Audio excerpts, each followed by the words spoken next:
on existing plans, regulations that we have adopted and the county commissioners has adopted. And so it doesn't take into, we don't look at public comments or anything like that.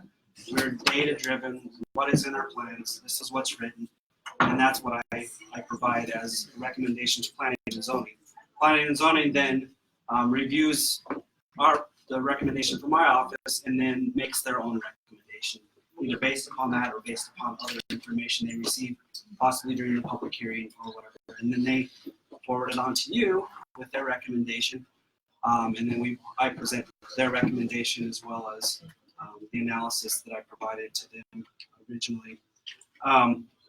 So with that, I'll just go through my analysis of this issue. You've heard a lot of public comment, which is then your job to consider the public comment along with what I provide.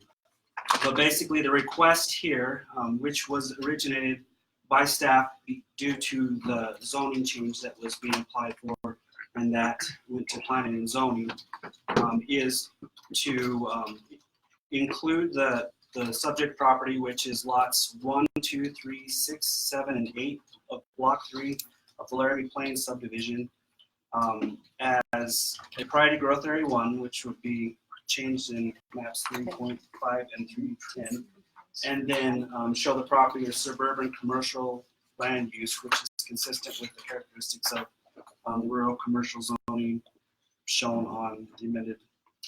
And this would also be shown on the amended map 3.5 and map 310. So right now it exists as a priority growth area 4. I did a little digging into why this is priority growth area 4 and why it was not included in priority growth area 1. Our priority growth area 1 was put into place or adopted because it follows what the Laramie Comprehensive Plan recommended as their urban growth area. Now their plan was actually approved prior to the county's plan. I think it was in 2006 or 2007 it was approved. And so ours mimics their urban growth area. So on their urban growth area map, it shows the area that we consider priority growth area 1, but it also shows in that map, as well as the developed areas map, the developed area, the area that they describe as already having infrastructure and having all those things available already. So this area is actually in their developed area, Laramie's Comprehensive Plan's developed area. So I believe, in my opinion, that's why this was not shown as a priority growth area 1, because it mimics the city's plan, which just showed this as already being developed. And in their plan, is that because it was already subdivided? I believe so, yeah. And the roads already exist out there, those types of things. They don't have water and sewer hookups per se. However, there's the water line that goes through Bluebird, which has been mentioned previously. Madam Chair, but David, it's clearly not denoted in 7.2 urban growth area map 3.6. It's clearly not denoted as a primary growth area because those are red, right? Absolutely. It is not in our plans. It's not shown. Or in the cities, it's not shown as a. It's just shown as a developed area. Right, but there is a different key ledger in there that says red, and it says urban growth area. All those are in red, correct, and it is clearly not in red. Would you agree with that? Yes. Okay. Thank you. Yep. So, and maybe I'm making an assumption of why our priority growth area 1 didn't include that, but it does follow the urban growth area. I mean, the outline of the urban growth area and the priority growth area 1 are pretty much exactly the same. So I did want to make that mention of that because that wasn't included in my report. And then, so the property is consistent with the priority growth area 1 designation for the following reasons. And this is what I picked out of our comprehensive plan. It's located at a major intersection, which was already brought up. Grand Avenue and Bluebird both are arterials on the major street plan. Access to city water is possible. There's a transmission line that exists in the Bluebird right-of-way. Sewer extension is within a reasonable distance. When I talked with the city folks, it was around 1,000 feet from the property. And then also we had that letter from the assistant city manager, Todd Heiser, that stated that the city could annex that, or they offer annexation as an alternative to doing our zoning change here. And so I wanted to note those things. Also, I think there was one other thing that I wanted to mention. Oh, so north of this property, less than a half mile, it's at the intersection, or across from the intersection of Vista Drive and Grand Avenue. The county actually has precedent in something similar to this for a zone change as well as the comprehensive plan change.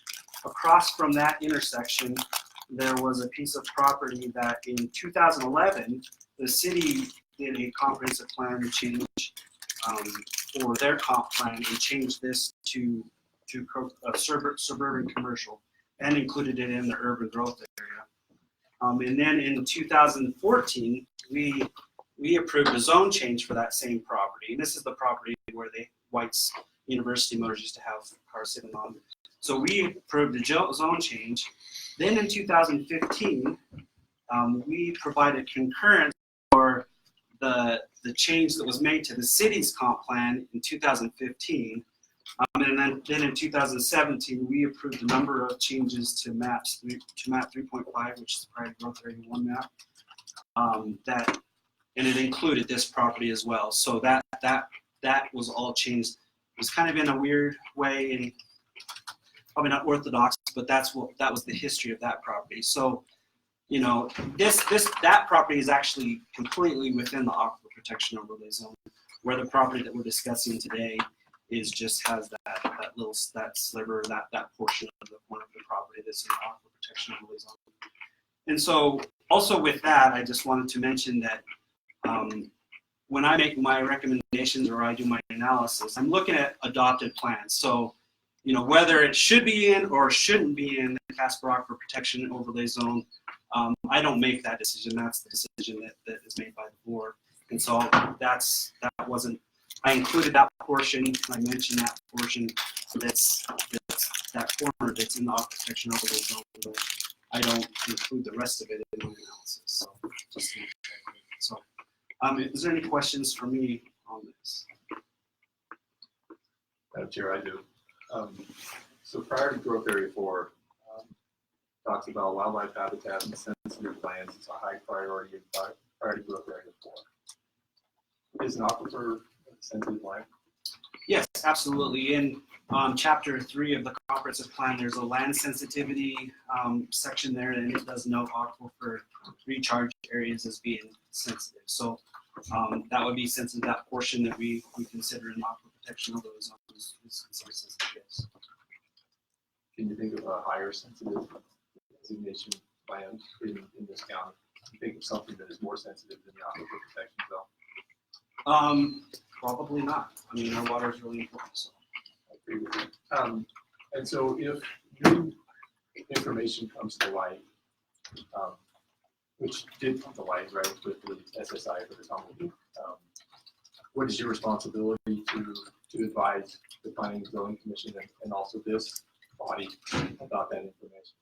Well, there's a specific process that has to be completed before I use that in my recommendations. So to change the aquifer protection line would then be my responsibility to then, you know, use that as information for my reports and for my recommendations. At this point, all we received is a letter from one geologist who looked at an analysis on a different property from another geologist, and that, to me, that's not even. I mean, I think it's, if you wanted to go forward with the additional study, then that line could be changed, because that was what the process is that's laid out in our regulations, but that's never occurred.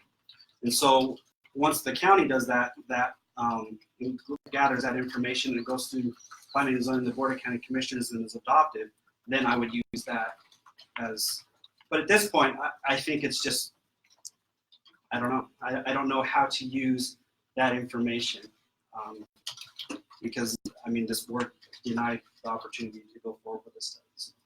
Right, and so those are those were landowners who had followed our processes to the T.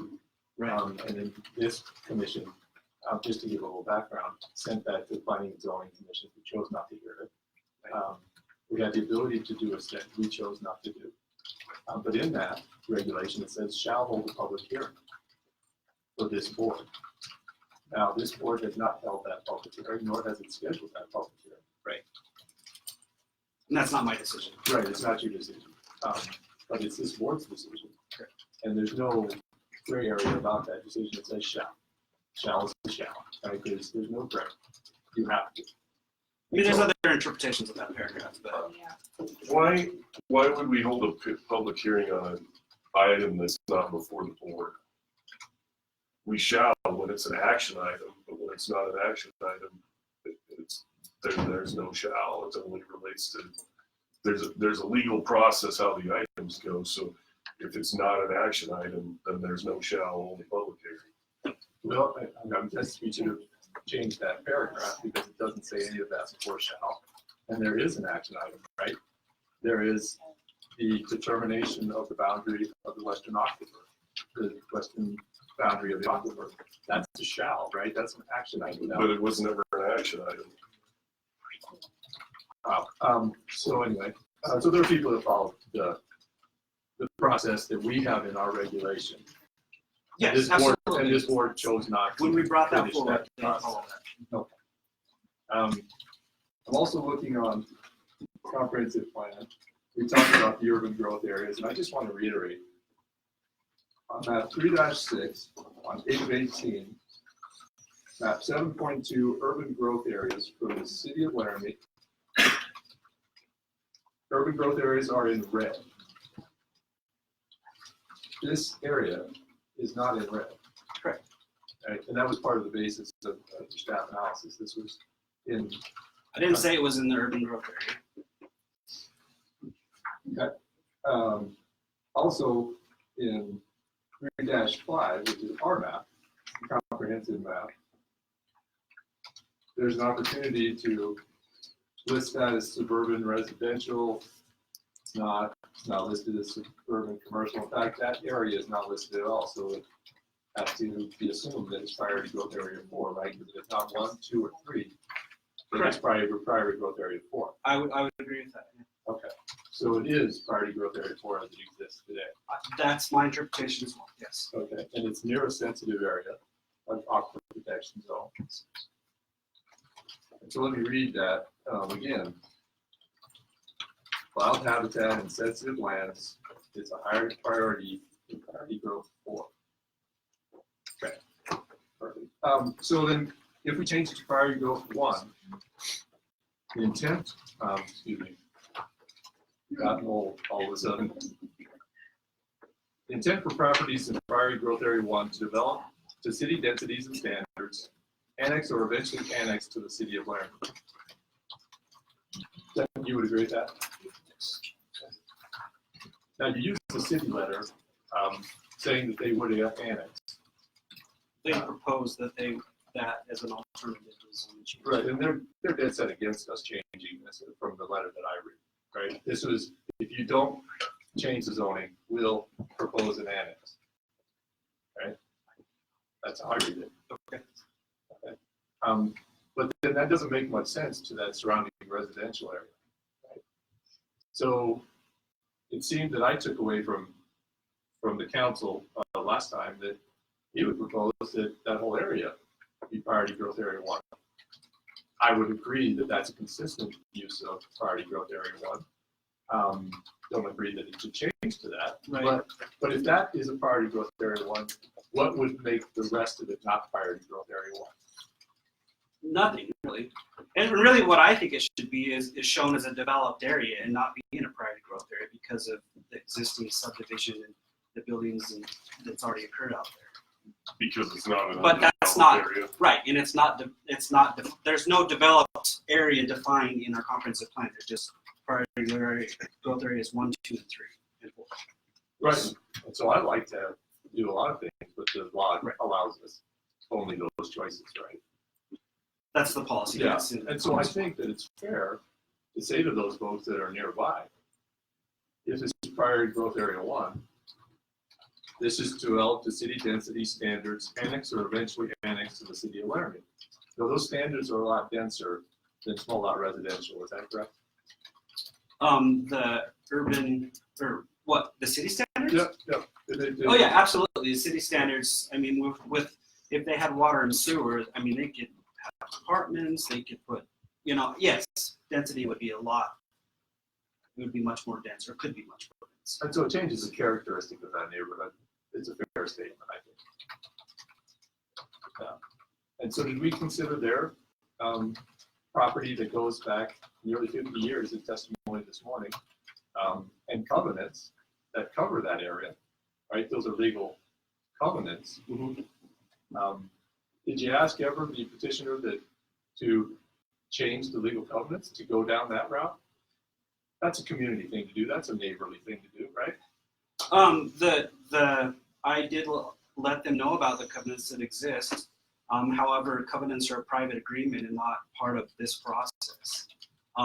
As well as, I don't hear public comment until after my reports are going out most of the time. So to consider any of those may not even be appropriate because I'm using the documents we have.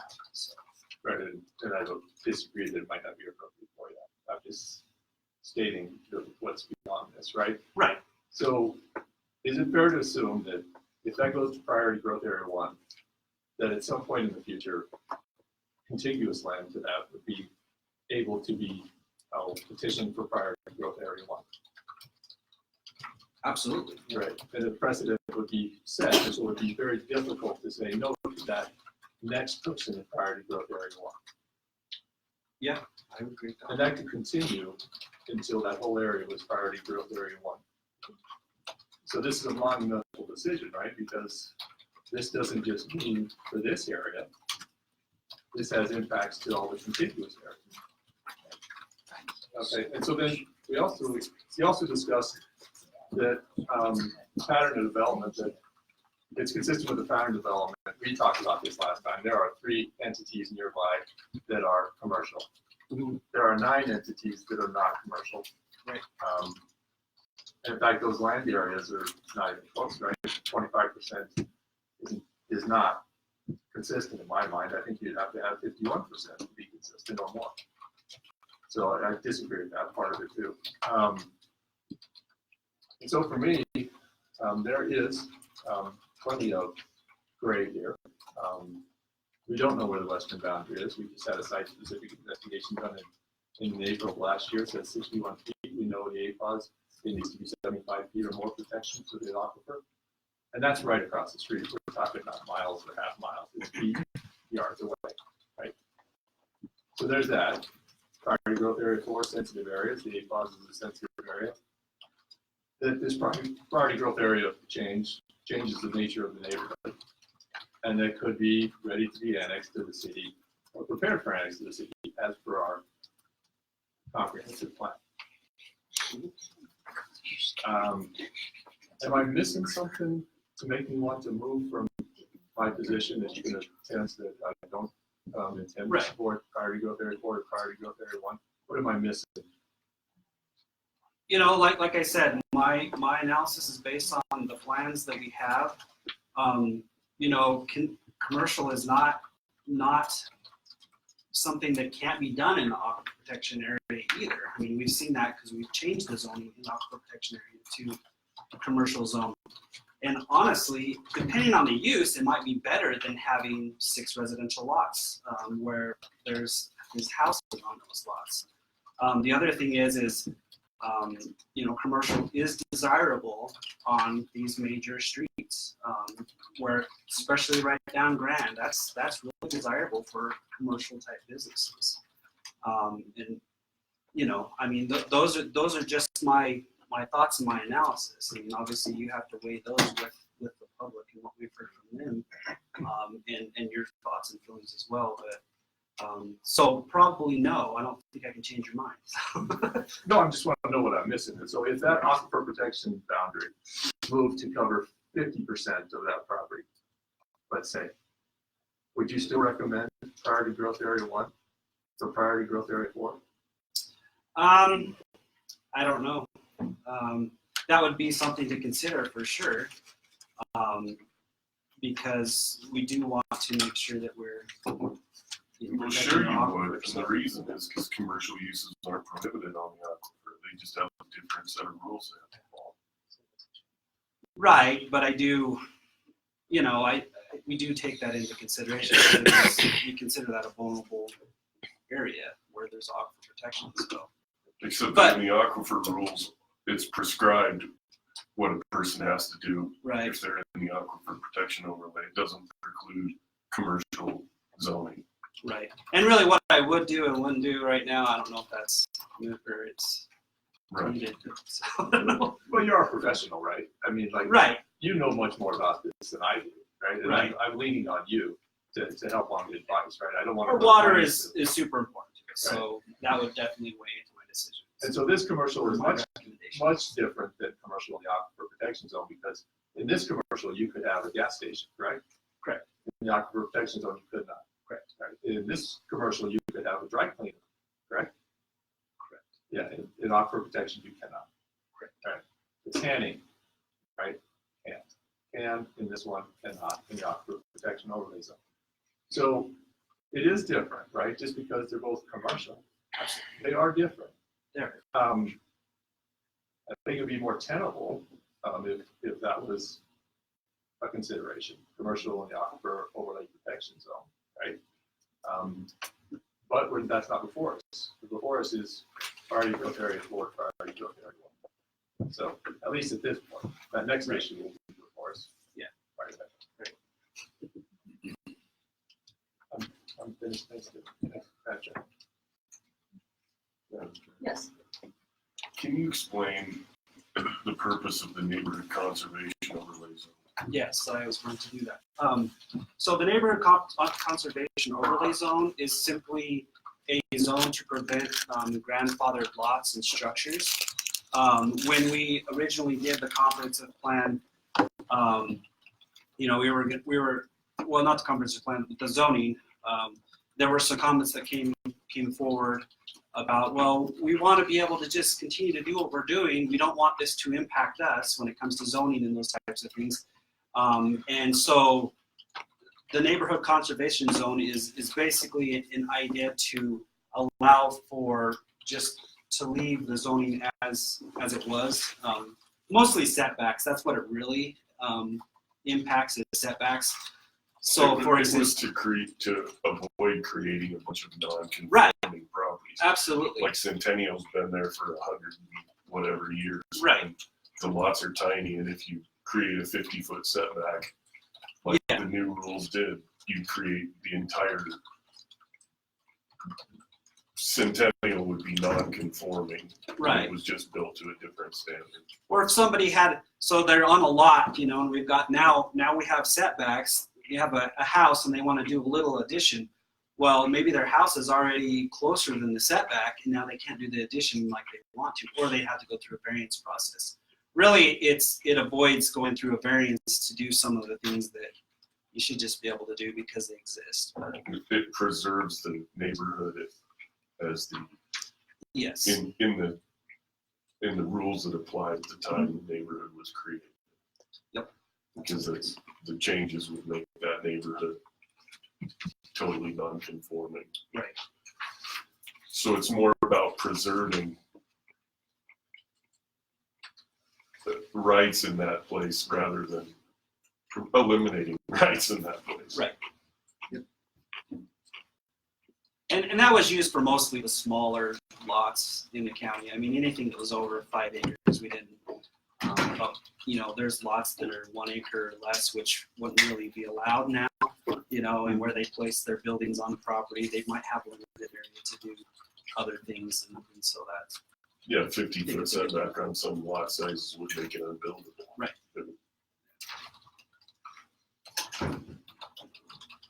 Madam Chair? Yes. Are you finished? I want to cut you off. Well, we don't have a motion yet, so we probably ought to, we can continue the discussion as we go here. Okay. In the planning world, this seems like this was driven by its own change or by the comprehensive plan change.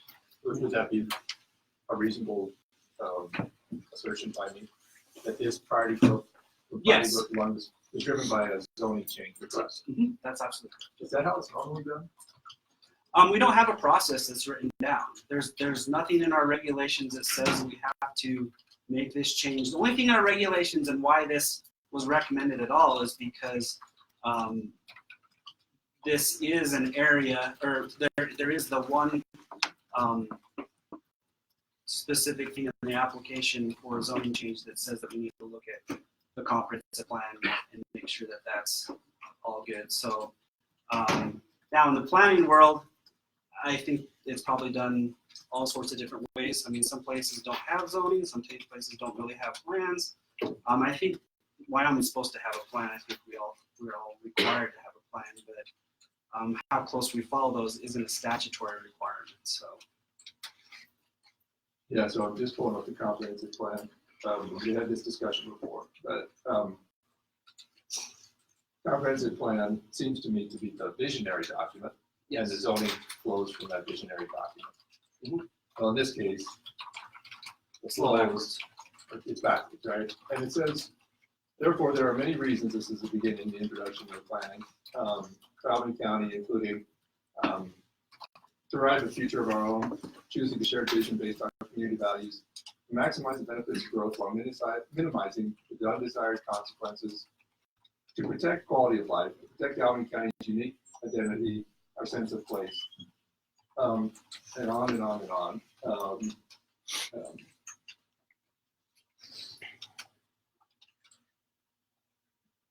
Wouldn't it make sense to have the planning and zoning take a look at the county and say, well, where are places that need to change for priority growth area 1 to priority growth area 4? Then doing it piece by piece, like it's being suggested this be done here. well, there's good, better, and best, right? So the best thing would be to do a comprehensive look at all of these places and do it that way. Better is at least if we're doing a zone change that we do keep consistent with that. So I think, yeah, it'd be important to do that. Now, it's still good, when we don't know exactly what's going to happen in the county. We can't look at a whole area and just know that this is what's going to happen. A few years back, we had Verizon was looking at doing a data center up north of town or whatever. And so that was like really exciting for Laramie and the community. And so we were jumping all over that and making changes, and we did a zone change and did some other things or whatever. And sometimes you have to react to good things that may happen as well. And so the comprehensive plan contemplates that. It says that we can make these changes. We can make these changes that are, not the whole thing, but just small changes. It's a living, breathing document. We have to use it that way. We have to view it that way. But yeah, best case scenario, yeah, we probably should make the changes for our vision in big swaths and not just smaller areas. And so updating it regularly would be something we should press for. Absolutely. When's the last time this was updated? So we updated a few maps in 2015 or 16 or something like that. But that's about it. We haven't done any, like the census data that was used for the basis, that's all obsolete. That was the last census, which, with the new one coming up, it'd probably be a good time to start looking at something like that. But yeah, we should. But there's only so much time and so much staff to do some of this stuff. So, and Well, money they too, found so. it when they did it this time, right? In whatever this comprehensive plan, right? It was put together. They somehow found the staff and the will to do Right. that. So we can do that. Well, absolutely. Right. I mean, that comes from you. You give me funding, I'll do what you want. So. Fantastic. I'm of mind, right? Right, because I think there's, as we read or listened to this morning, that is primarily health, safety, welfare, and land use is our job at this table. Absolutely. Right. So, thank you. Thank you. Yeah, a motion, please. Madam Chair, I move that we approve approve amendment to the Allegany County Comprehensive Plan CPA 0119. Is there a second? I second the motion. Is there any further discussion? Are you asking for public comment I just asked if there's any further discussion. Come Oh, on okay. up. from the board? I'm just wondering, there's a property owner who brought this matter to the county and was asking for this change. But I'm assuming that that's not the property owner who's going to be developing that lot. And I'm just wondering if is there any requirement of disclosure that we should know that, as soon as this guy gets this approval by this board, then immediately the party that has a buy-sell agreement with this individual will start doing whatever it is he wants to do. You're assuming there's a buy-sell agreement, Well, there've been assertions to that effect and that was an assertion. by Did you not know that? one of the major parties involved in the thing. So that's why I'm asking the question. If this guy just wants to get this done, then someday he's going to get around to selling it. That's maybe one thing. Although, but the fact that he wants, if there is someone who is going to immediately take that property and do something with it, I think that the board has a right to know about that. Well, they'd have to go through the planning and zoning board and the planning and zoning office. Okay, it sounds like doublespeak to me, but those are my concerns. Thank you.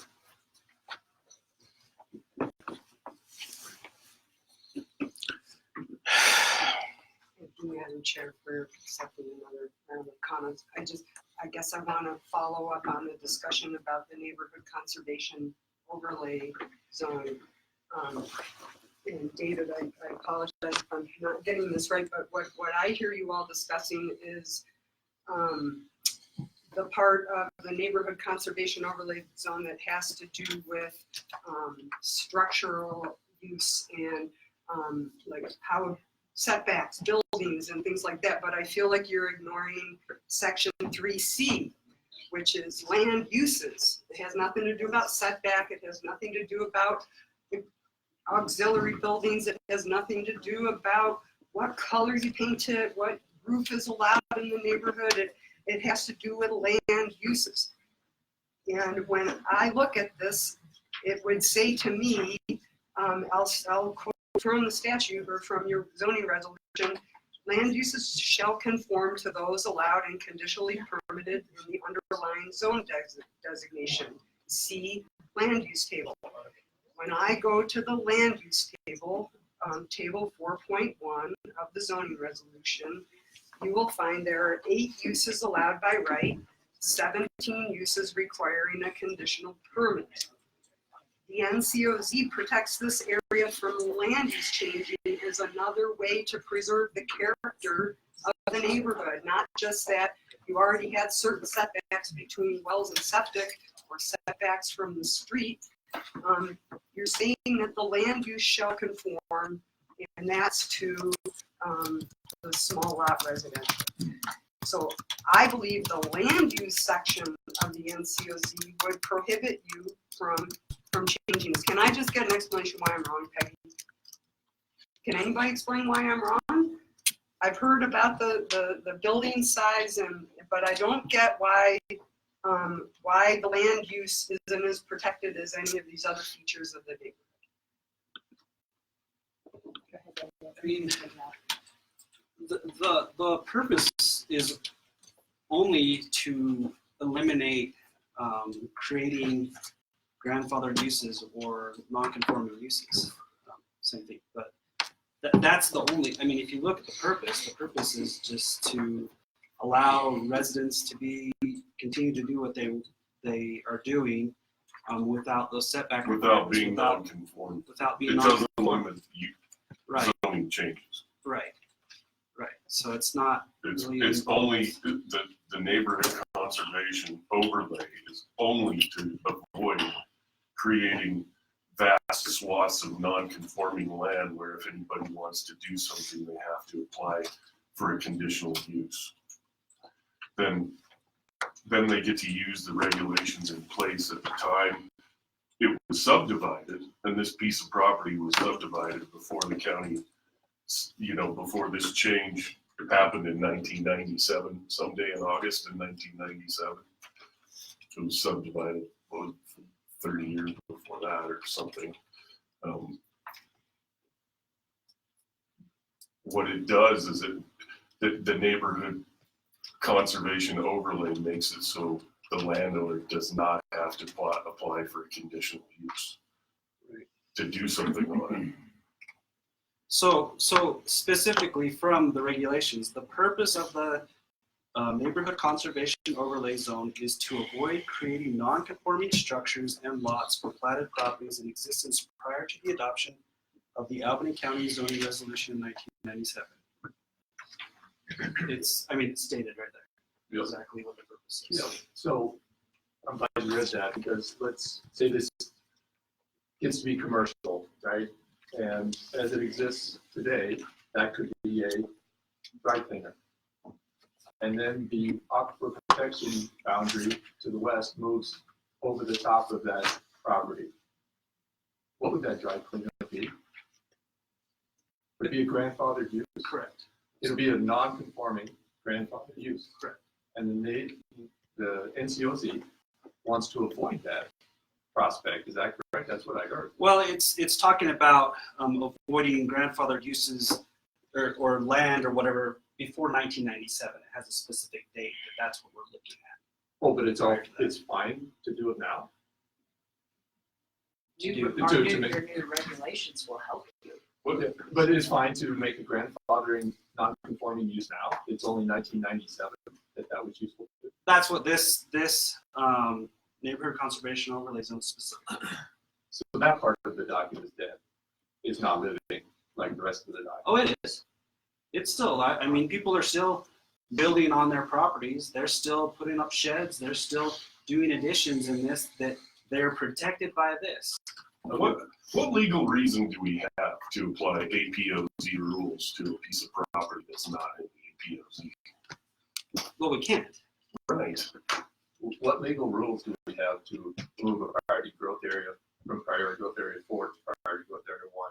That's policy. That's- That's your policy. That's easy. And I'm going to interject too. That's easy. And I just was talking to David about this. Keep in mind, you've had an extensive public comment opposed to the amendment of the comprehensive plan.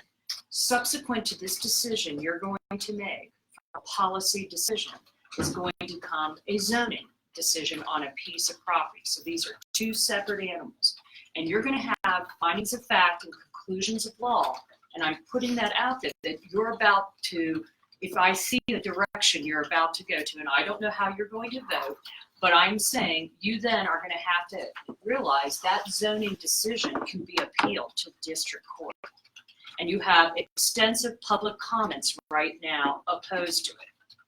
So you're about to amend a comprehensive plan, and then you're going to have a subsequent zoning that can be appealed legally.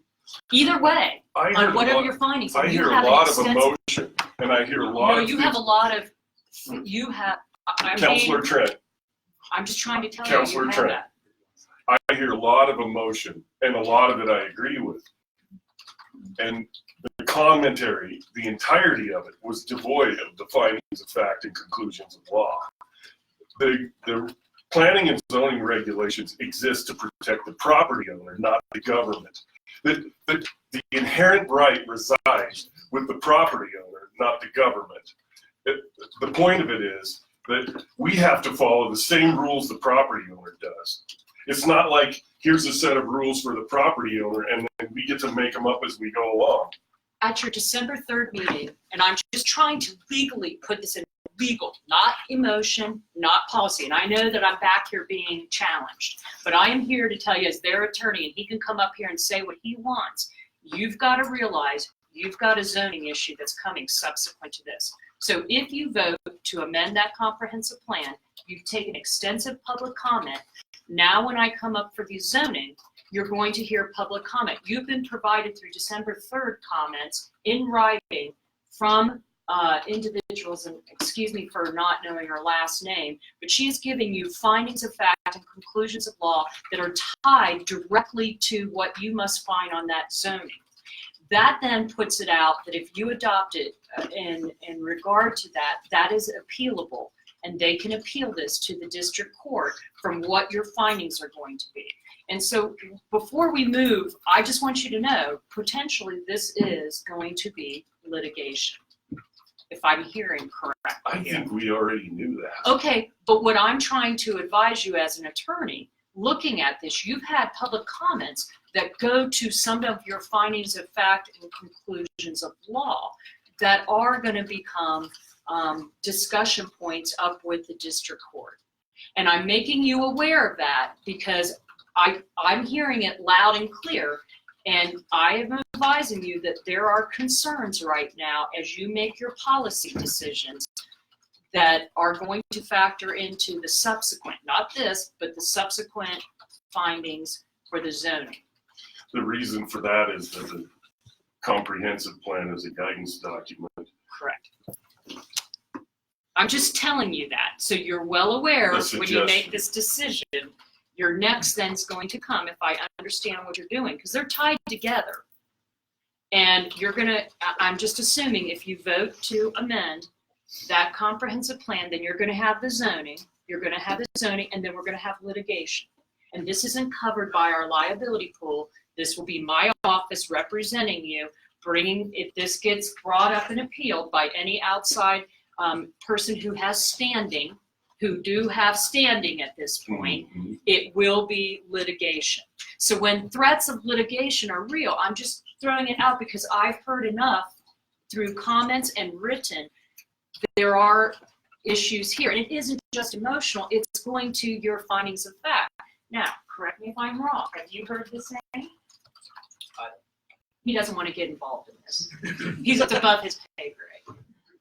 Do you see where I'm going? So I'm trying to tell you that is an issue. Be aware of that as you make this decision. And defense counsel or whoever counsel back here could come up and speak and say the opposite, but I'm telling you, this is real. And Mr. Trent, this is not to this, but this follows to the what you're Correct. talking about. Nobody has a property right to a zoning change that you're aware of. No. Okay, thank you. And that's why there will be an appeal and litigation that will come. Thank you. Or you could delay, let's get some boundary science and get that boundary looked at through your CAP, which needs to be updated, which I said many meetings ago needs to occur. And you can either do it through your EAC committee, which I don't feel comfortable, but here's the problem that's underlying all of this. We don't know who to believe anymore, and we've all discussed this. There's one side comes here, one side comes here, and I'm just trying to tell you this is we are going to get into a legal battle on the underlying. There's all of this out here of gray. As I read through these reports, I don't know what to give you in guidance, but legally I'm telling you this is going to become litigation. And Mr. Trent, as I read the CAP, that was taken, the bulk of that reporting and that research and that work was done by the EAC, Correct. right? And so at some point, right, we got to trust citizens to do the right thing. Or we Right? hire professionals and trust professionals who give the decision. Super. There were professionals on that EAC. There No. are professionals on that EAC today. We have the lead geophysical professor at the university on that board today. So there are professionals, and we scream about money here, and it's a legitimate concern. But if it takes me putting my entire salary towards this effort to find the western boundary, I'm more than happy to do it at this commission, right? I think this is important. I think just get this right is what you should do. It's not about what I believe, just get it right. And we're not getting it right, and we know it. Comment? Chris Moody. I agree with what Commissioner Gosar is suggesting to get it right as to where that boundary is. You had a very competent and respected hydrogeologist apply some basic information to suggest and indicate that the boundary under that property, the Swiker property, may include 50 or 60% of property in the APO zone. And we can sit and we can argue about what the geometry of this and that is, and it's all estimated. So a suggestion, you could put a drill rig on that property and drill a 4-inch pilot hole and know exactly how much Satanka there is on top of the Casper. Cost you $600. You will spend more time and energy and resources talking about whether Starkey is right, whether Hinckley is right, whether that APO, where that line is, whatever. You could drill 2 holes in 3 hours.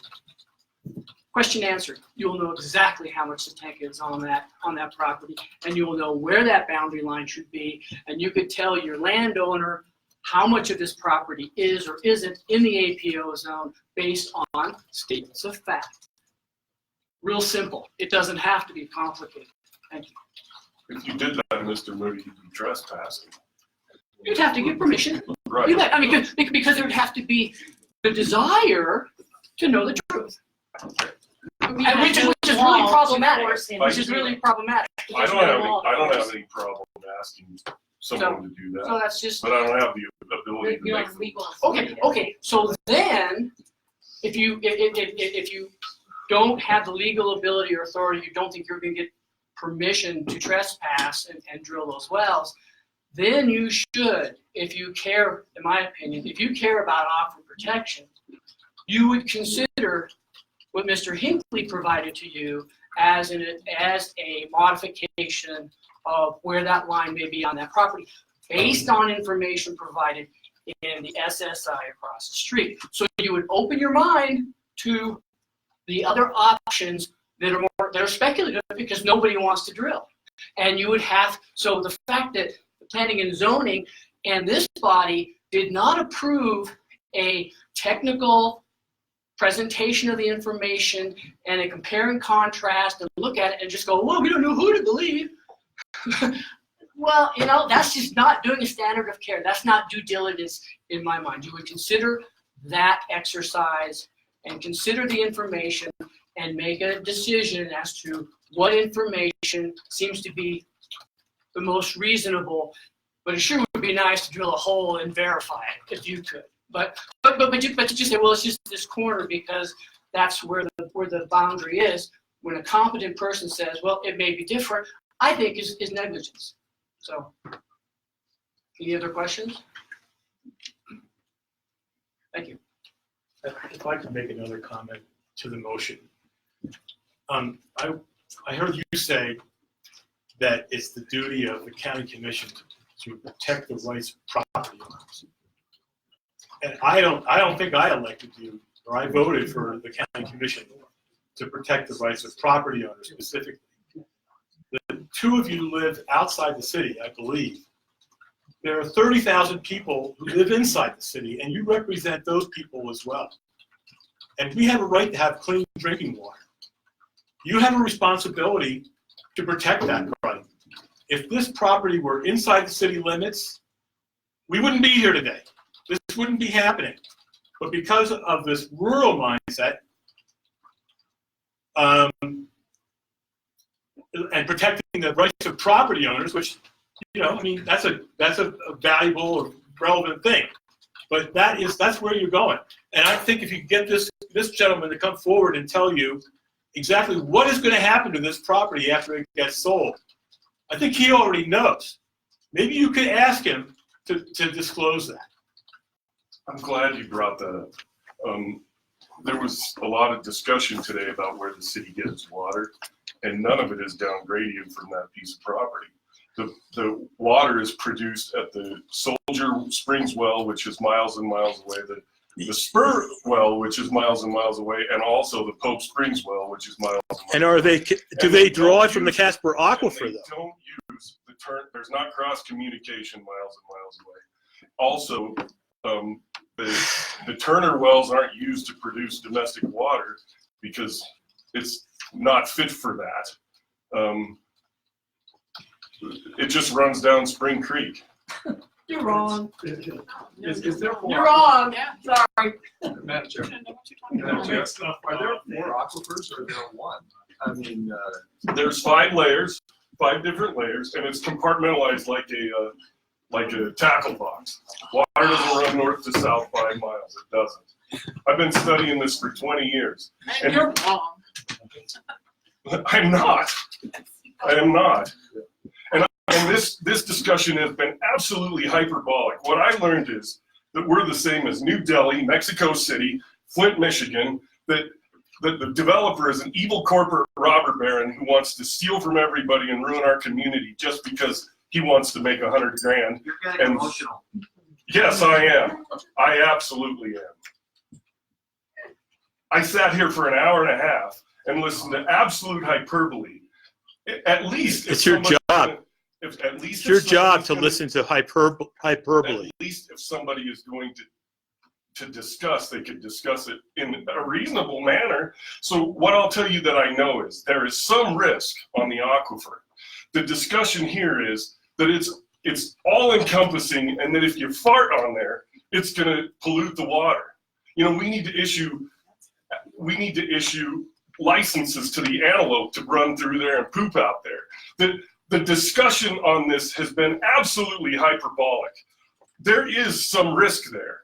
The question is, whose responsibility is it to protect the state's water? Is it mine? I don't know. Is land use a backhanded way to protect the state's water? Why aren't you guys down there at the state engineer's office asking them why they don't protect their water? Why are you here? Secondly, clearly if we develop a 2-acre piece of land, it's going to destroy the entire way of life of every citizen in this Albany County and the city of Laramie. That is the discussion that we had today. And I just believe it's more nuanced than that. Like where is the aquifer zone? Where is the recharge zone? Where is that line? That would be nuanced. And we don't know. Want to know something? Here we are. There's been development on the aquifer for 70 years, and the water's pristine. And the We've been discussion lucky. about Laramie Plains, We've the been wells lucky. in Laramie Plains is, how was the well completed? Which member of the aquifer was it drilled to? Is it cased and sealed to the zone and completed to the zone of production, or is it a cannula, a conduit for pollution to run right down the well casing and right back up the water? Mitch, This is way more nuanced than a flash mob on a comprehensive. No, it's not a flash mob. They are your constituents, not a flash mob, I sir. have the floor, you do not. No, I don't. Mitch, Flash mob. Madam Chair, Commissioners, thank you for this opportunity to speak. My name is Mitch Edwards, lawyer with Nicholson Tangen, and we represent Mr. Sweckert. Mr. Sweckert is not the applicant with respect to the matter that's currently before you. In that this comes before you through the Planning Commission and the planning staff to change the comprehensive plan with respect to the maps designating this area as a priority growth area 1, as opposed to a de facto priority growth area 4. The discussion that's before you doesn't have anything to do with the aquifer or the zone, where that line is or isn't. The line has been set, and it was set by competent scientists. And it was established as a 50-foot plus a buffer of 75 feet. 50 feet was what was determined to be necessary to protect the aquifer. 75 feet was a compromised buffer between those scientists. And it has been established and is there, and that's what we deal with. We're not changing in any way through priority growth area change of the comprehensive plan, the aquifer protection. In fact, I'm gonna explain to you why it doesn't matter for this discussion. Because the fact is that the aquifer protection overlay area currently encompasses priority growth area 1, priority growth areas 2, priority growth areas 3, and priority growth areas 4 as it currently exists.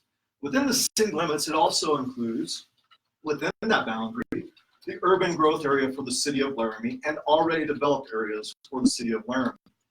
So when you look at this issue, the aquifer protection overlay stands alone.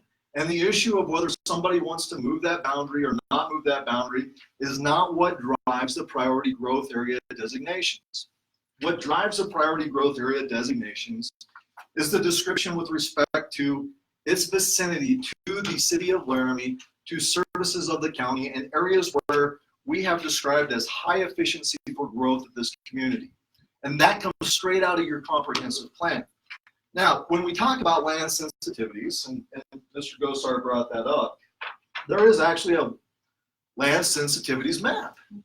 And where we see the highest sensitivities are the red areas, and then the lowest sensitivities are green.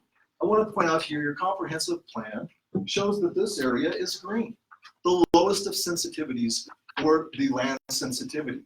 Now, the comprehensive plan also talks about where should the urban growth areas, or where should the priority growth areas be. It should be in areas where there's high efficiency for growth. You also have a map that shows high efficiencies for growth. High efficiencies are in red. This is 3.12. And it encompasses the entire area around the city of Laramie's municipal boundaries, including this area. The area that we are talking about changing to a priority growth area 1 on the designation is designated in this comprehensive plan as the highest growth efficiency area of this community. Now, what you don't have on 3.4, which is the map for the priority growth areas, is it's not big enough to see what this is or isn't, okay? But what we do see is where there's red, it completely surrounds this property. So what you have is municipal boundaries already developed, and you have priority growth area 1 in red, completely surrounding the property in question. It's not priority growth area 4, it's not priority growth area 3, it's not priority growth area 2 that surrounds it. It's priority growth area 1 in all instances. Now, with respect to the city's map that this was based off of, and by the way, it actually says in 3.5 where the priority growth areas were based. So when your staff got up and said that it was based off of the city of Laramie's urban growth area map, that's exactly what it says in 3.5. Priority growth area 1, city of Laramie's urban growth area. Okay, so when we look at that, as Commissioner Gosar pointed out, what we have here is the red areas are urban growth. Okay, the yellow areas are what are called developed areas. Now, everywhere around this property is shown on this particular map as already developed, meaning that the infrastructure is already there. Okay, just like the core of the city of Laramie. Now, the argument seems to be that, well, already developed areas must be a priority growth area 4 because we wouldn't want to develop in those areas. Well, that would mean that the core center of Laramie would be a priority growth area 4, and that's not the case. The already developed areas are areas where we want to have development and growth and efficiency because they're already developed. So could this be in the comprehensive plan priority growth area 4 because it was already subdivided?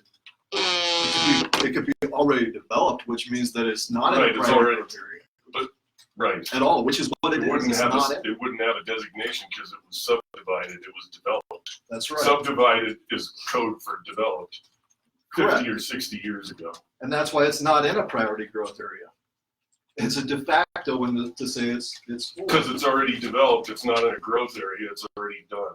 That's correct. Now, what we see on the urban map for the city is all the property surrounding this is within the city's urban growth area, including city properties within the aquifer protection overlay zone. So directly across the street, you have an area that is within the city's urban growth area, which is also within the aquifer, directly across the street. Imperial Heights Park. Correct. And other areas right across the street. So what we have on the future land use map of 3.1, which is another thing that we want to amend with this, is simply a Highway 30 sign over this property. So you can't see whether it's already developed city of Laramie, whether it's priority growth area 1, priority growth area 2. But the point is that this discussion, my client has no intention. Who is your client? Luke Swecker, sir, and I already said that, and I appreciate if you do not interrupt me. Oh, I'm sorry. He's your client. He is. He's paying your fees. Mr. Sheehy, He's sitting right he there, has the sir. floor. And you He's my spoke out client. of turn. You're right, I did. I apologize. And to answer the gentleman's question, there is no offer to purchase the property. There's no contract to sell the property. So there's nothing to bring before you. And if there were something to bring before you for development, it would go through the zoning process to get a zoning certificate. At that time, this community would know exactly what was going to go up there. There would be a sign that said proposed development where they could call the planning staff and find that out. That's not the case. Everything else that you hear here is all red herrings and rumors that they are trying to bring forward to try to stop what is the natural growth area of this property. Now, when we talk about the aquifer protection and commercial uses, they're compatible. We know they're compatible.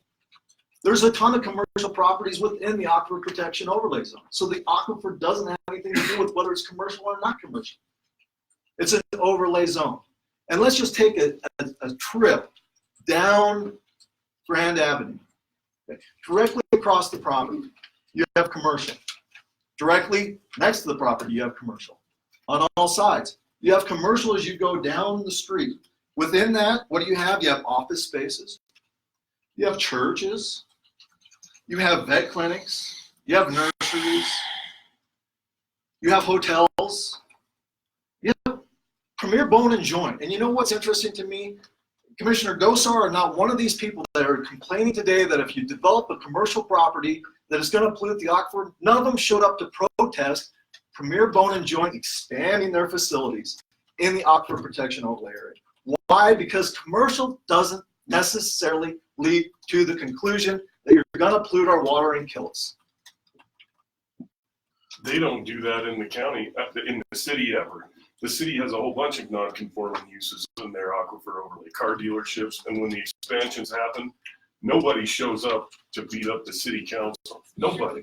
The city You got- has you the got- city has built a rec center. They have built high schools.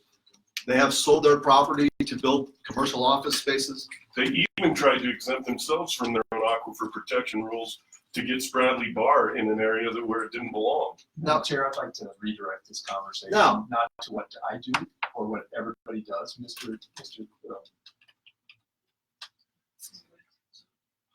You are here to represent, not on what my habits are outside of my job as a commissioner, right? And so please direct it to the priority growth area 1 and 4. I mean, we can have this discussion outside, Mr. Edwards, about what I do in my free time. I'll be more than happy to tell you. Well, I'm on the board and I'm the one having the discussion, not him. And I want to hear what he has to say. Okay. Please continue. Now, with respect to these particular issues, what we are talking about is the priority growth area 1. And someone said, well, if this is in the city, it wouldn't be happening. You know what? If this was in the city, this would be a commercial property, just like all the commercial properties within the city right across the street. It would be in the urban growth area because it is within the high efficiency growth of this community. Now, later, when someone comes to develop it and they apply for a zoning certificate, that commercial use may be a doctor's office that no one complained about with Premier, okay? Maybe it's something that somebody wants to complain about. They can complain about it at that time. And you know what? At that time, maybe it's a year from now, maybe it's 2 years from now, maybe it's 3 years from now. Maybe the community has gone through a process of changing the aquifer protection overlay regulations. And maybe at that time it's in, or maybe it's determined it's completely out. The discussion would be entirely different. That's why we're not talking about that. We're talking about, is it in a growth efficiency area? Does it meet the comprehensive plan's definitions for that? And it does. And we would ask you to change it, although we don't believe it's necessary to do that, to change it to commercial, because we still comply with the intent of the comprehensive plan. I am 100% sure it's gonna be a dry cleaner, a gas station, a truck stop, or a trailer park, because that's the hyperbole that can drive the discussion to the end that I wanted to get to. You know, this is not, that's the example that I'm giving of how hyperbolic the discussion is and has been. And I don't mean to discount anyone's feelings, but there's actually rule of law and conclusions of findings of fact. And those things are the things that are applicable in this situation. Madam Chair, Commissioner Richardson, this is zone commercial. As it exists today, can a gas station be put on that? Sure. And of course, it Is that absolutely hyperbole? will. Is it hyperbole to think that it can be a gas station? You just said that. Are you frequent in hyperbole?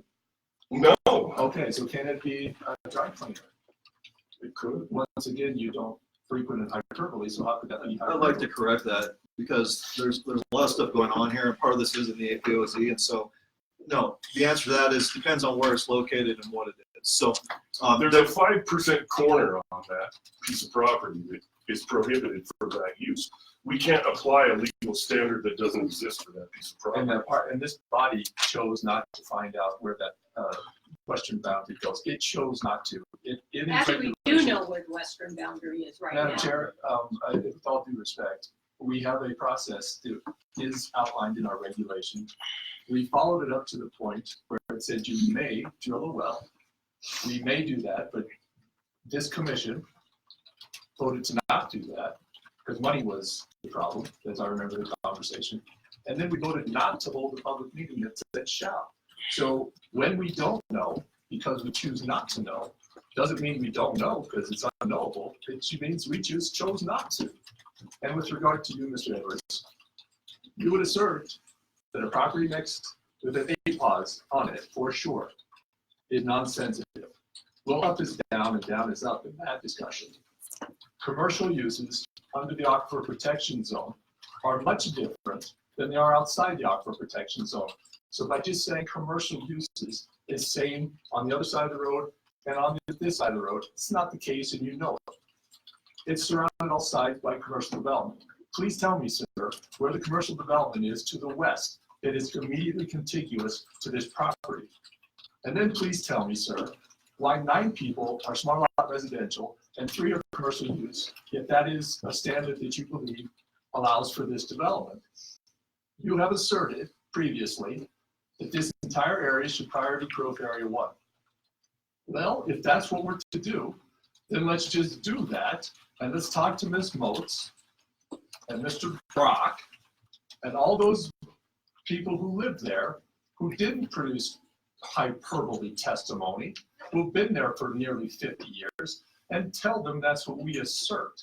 Let's not do it one piece by nesty, one little piece at a time until they wake up one day and their commercial is surrounding their property, right? This is where the public gets in trouble and has little regard for their leaders. We have an opportunity to do the right thing. You know that we have the opportunity. You are here. I live with an attorney. I have 2 brothers that are attorney. You are doing your job. I understand that. You are advocating for your client. But your client has no right other than those rights that you have here. We can deny any zoning request, and this body has. In my tenure, which is 1 year long, we have denied zoning requests. sure, you can deny them, and if you're arbitrary and capricious about it, that's a whole other standard. But let me address the issue with respect to this area being priority growth area 1. When I said that earlier, I said that because the current zoning of the properties, all those properties you just listed and the names of those individual landowners are small lot residential. And that does not comport with priority growth area 4. Priority growth area 4 is 35 acres or greater in agricultural uses. So currently they're non-compliance with the comprehensive plan. And you know what the city does when they have this issue? They change the comprehensive plan to meet the conditions on the ground.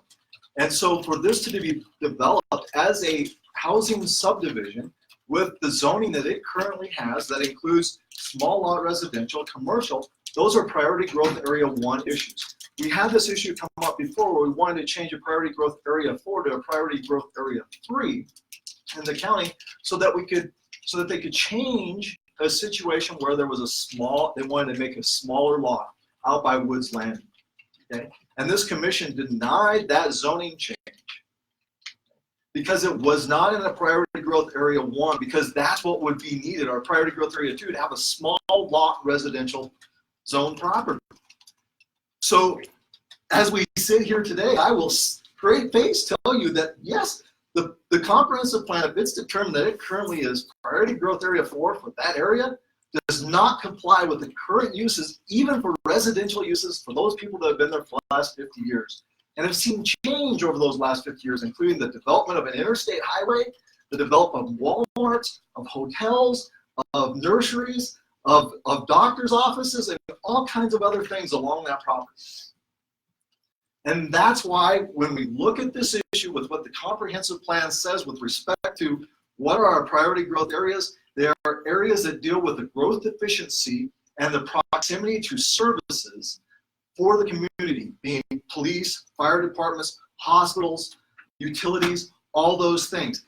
This is as close as it gets to a priority growth area 1 because all those things are in the property or next to the property. And also in that document, those are not the entirety of the guiding principles, right? Sensitive areas are also part of that property. And so we didn't list that, you did not list that, and I can't imagine, Mr. Gersh can't imagine, an area that is more sensitive than the APOS. Now, And I'm not sir, doing I will all- tell you that that is true.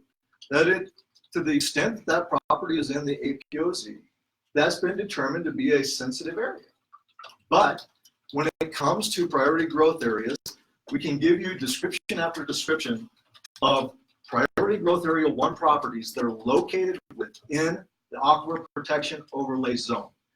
And Mr. Gerch gave you examples of that where this commission had changed those properties to commercial uses and they are entirely within the APOZ. And they're entirely within priority growth area 1. And they're same as this commercial use. They're the exact same, correct? That has a commercial use.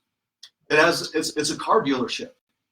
Well, I can't be held responsible for a place that I wasn't. I am responsible for this. And although I agree with much of the priorities that you listed, access to services, access to water and sewer, it also says sensitive areas. And so you might choose to look past that. I choose not to look past that. And I appreciate your. I don't look past it, sir. I include it. I include it. Okay. Just like it's included in all those other areas that are in priority growth area 1, they're within the aquifer protection or within urban growth area within the city of Laramie that are in the aquifer protection overlay zone. It would be more logical if I was to do this, to say to all those people, instead of one little priority growth area 1 in the middle of this sea of small lot residential, let's just do the thing, right, the hard thing, and say we're going to do the whole thing, or we're not going to do the whole thing, because this is insidious, and you know it is, that once this precedent's established, then the next person can do this nearby. And I just don't believe in that type of leapfrog, and that is leapfrog zoning. And so we might disagree. I do Now, disagree, sir. but I'm not paid to represent your client. Madam Chair. Yes. It's commercial use from the interstate interchange all the way to the school district's admin office. And it makes more sense to have that frontage to be commercial use than it does for it to be residential. And the fact that there's 9 residences a block behind there, it's the same way for all over town. If you live on 4th Street, you're a block behind 3rd Street, the business loop, and you're in a residence. But the question is whether residential should be right up against, a federal highway business loop. Everywhere you go in the whole dang country and world, you have commercial areas out on the thoroughfares with residential behind them. It's a pretty standard practice that we're all pretty familiar with. So it is trafficking in hyperbole to say that because there's 9 uses behind there that are residential, that shouldn't be commercial when it's right down the line of a federal highway business loop. Madam Chair and Mr. Richardson, I didn't assert that. I said, Mr. Edwards said that it's surrounded by commercial. Well, to the west, as far as I can see, there's no commercial. I guess using his logic, I'm surrounded by ocean. right? Because there's a Pacific and an Atlantic and an Arctic and. I'm But I enjoying, mean, let's be I'm enjoying honest your rhetoric. about it. Keep it coming. I'm Well, enjoying your I'm rhetoric. just saying, it's not, and let's just deal with what it is. I There are just 9 did. properties around it here, and what is the business property right across the street to the west from this proposed properties? What is the business property? Could you name it, or could you tell me who it is and what it is? It's undeveloped, I think. I'm trying to remember who owns that piece of property, but I can't. Okay, so there isn't, and so to say that is not to, Well, the zoning is what it is. okay, but it is not, there's not businesses surrounding it, because businesses surrounding it mean it's all the way around it. And let's just deal with accurate That is a facts. silly point, Mr. Gosar. I just addressed that, and that is that generally residential is behind business, which is on major thoroughfares and corridors. If that all had to be commercial, then it would just be this ever-evolving amoeba of commercial. That what degree of separation from commercial and residential does there have to be? Grandview Heights is surrounded by commercial. Okay, there Because is some means did that to those poor people. Okay, well, I just want to make sure that you understand, because obviously you're answering something that you don't I- understand for me. I moved to call the question. Oh, well, I was gonna suggest, could we go to lunch? I moved to call the question. Okay. All those in favor? Aye. Aye. All those opposed? Aye. Motion carries. I would like to break for an hour and 15 minutes for lunch. So, you represent a column, I do on Tumbleweed, across the street from us. Yeah. And it's a total coincidence that you also represent this gentleman in respect to this. Sir, I represent this gentleman for a long, long time. The real story today. Now, what I will say to you is that a lot of people come out of our office. Pioneer town. This is all. Yeah. Action. And so, you want an expert, you want an expert question? You can Have find- any, like, all the. But you're the- Yeah. You still have to. Put on your faucet, get a glass of water. Good. Well, work well first before you put anybody else.